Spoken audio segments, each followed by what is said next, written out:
नमस्कार, मैं रवि राय ज्योतिष सरोवर में आप सभी का हार्दिक स्वागत करता हूं। अपनी आज की वीडियो में हम चर्चा करेंगे कि वह कौन से योग हैं जन्म कुंडली के जो सॉफ्टवेयर इंजीनियर बनाते हैं। साथ ही मैं सभी दर्शकों को धन्यवाद देना चाहूंगा कि आप कार्यक्रम को पसंद कर रहे हैं, कमेंट कर रहे हैं और लाइक कर रहे हैं। और मैं आपको बता दूं कि अभी हमने एक खास कार्यक्रम दर्शकों के लिए ही शुरू किया है, सवाल जवाब श्रृंखला। सवाल जवाब श्रृंखला के अंतर्गत हम अपने दर्शकों के प्रश्नों का जवाब देते हैं। उन प्रश्नों का जो लगता है कि इस मंच पर जवाब देना चाहिए। तो यदि आपके मन में भी ज्योतिष से संबंधित कोई जिज्ञासा है, कोई प्रश्न है, तो आप कमेंट करके पूछ सकते हैं। साथ ही करियर एस्ट्रोलॉजी के इस सेगमेंट में जो आज का वीडियो है, इस पर भी अपनी राय जरूर दीजिएगा, कमेंट करके बताइएगा कि आपको कैसा लगा। चलिए चलते हैं आज के कार्यक्रम में। तो हम सबसे पहले यह समझते हैं कि कौन से ग्रह हैं जो यह निर्धारित करते हैं कि व्यक्ति सॉफ्टवेयर इंजीनियर बनेगा और उस क्षेत्र में जाकर के नाम, मान, सम्मान अर्जित करेगा, नाम कमाएगा और सफलता अर्जित करेगा। देखिए, इसके लिए कोई एक ग्रह उत्तरदायी नहीं होते हैं और न ही जन्म कुंडली का कोई एक भाव उत्तरदायी होता है। अगर मैं भावों की बात करूं तो जन्म कुंडली में 12 भाव होते हैं और 9 ग्रह होते हैं। तो इन 12 भावों और जो 9 ग्रहों का संयोग है, यह संयोग ही सॉफ्टवेयर इंजीनियर बनाता है।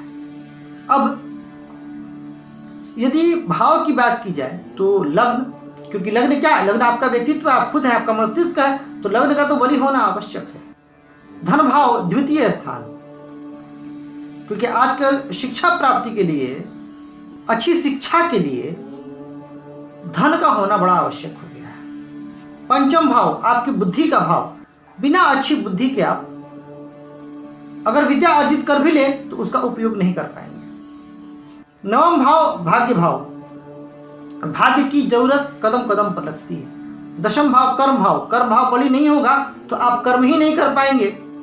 एकादश भाव लाभ स्थान, जो आपने कर्म किया है उससे आप कितना लाभ ले पाते हैं। एक तो ये, अच्छा, ये जो घर हैं ये हर एक व्यवसाय के लिए, चाहे स्वतंत्र व्यवसाय हो, चाहे नौकरी हो, चाहे किसी स्किल से आप कुछ करना चाहते हो, सबके लिए यही विचारणीय होते हैं। बस ग्रहों की स्थिति और ग्रहों की युति, ये 2 चीजें बदल जाती हैं। अब यदि मैं बात करूं कि कौन से ग्रह हैं जो सॉफ्टवेयर इंजीनियर बनाते हैं, तो इसमें सबसे पहले जो नाम आता है वो बुध का। बुध क्यों? क्योंकि बुध एनालिटिकल साइंस के कारक होते हैं, बुध मैथ्स के कारक होते हैं, बुध सांख्यिकी के कारक होते हैं, बुध कंप्यूटर के कारक होते हैं। यानी हर वो चीज जिसमें बुद्धि की तीक्ष्णता की आवश्यकता हो, वहां बुध अपनी भूमिका निभाते हैं। तो बुध का रोल बड़ा इंपॉर्टेंट है यहाँ। अच्छा, दूसरी बात, सूर्य का बलि होना बड़ा आवश्यक है। हालांकि सूर्य स्वतंत्र रूप से कारक नहीं होते हैं, लेकिन यदि व्यक्ति का आत्मबल ही नहीं होगा, यदि व्यक्ति के अंदर आत्मबल ही नहीं होगा, तो वह व्यक्ति चाहे कितनी भी विद्या अर्जित कर ले, उसका लाभ नहीं ले पाएगा। तो यह भी स्थिति यहां जरूरी है।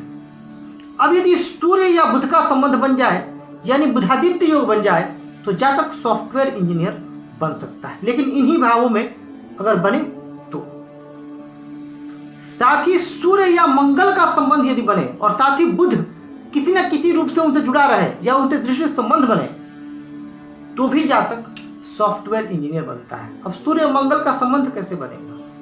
तो या तो सूर्य और मंगल एक साथ कहीं स्थित हो जाए, या सूर्य या मंगल एक दूसरे को देख रहे हैं सप्तम दृष्टि से। हालांकि सूर्य को सप्तम दृष्टि है, मंगल को और भी दृष्टियां हैं।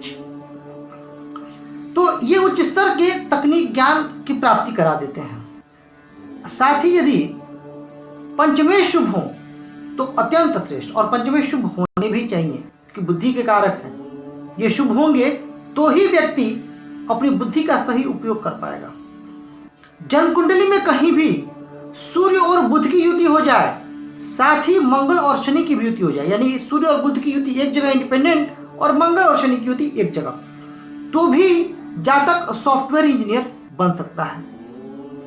एक और अवस्था होती है दशम भाव में शुक्र बली स्थिति में हो, दशम भाव में शुक्र बली स्थिति, साथ ही सूर्य और बुध की युति कहीं भी लग जाए जन्म कुंडली में, तो भी जातक सॉफ्टवेयर इंजीनियर बन सकता है। यदि गुरु नवम भाव में स्थित हो और सूर्य और बुध की युति द्वितीय, पंचम, दशम अथवा एकादश में हो जाए, तो भी जातक सॉफ्टवेयर इंजीनियर बन सकता है। जैसे उदाहरण दे रहा हूं आपको, एक उदाहरण से समझिए इसको।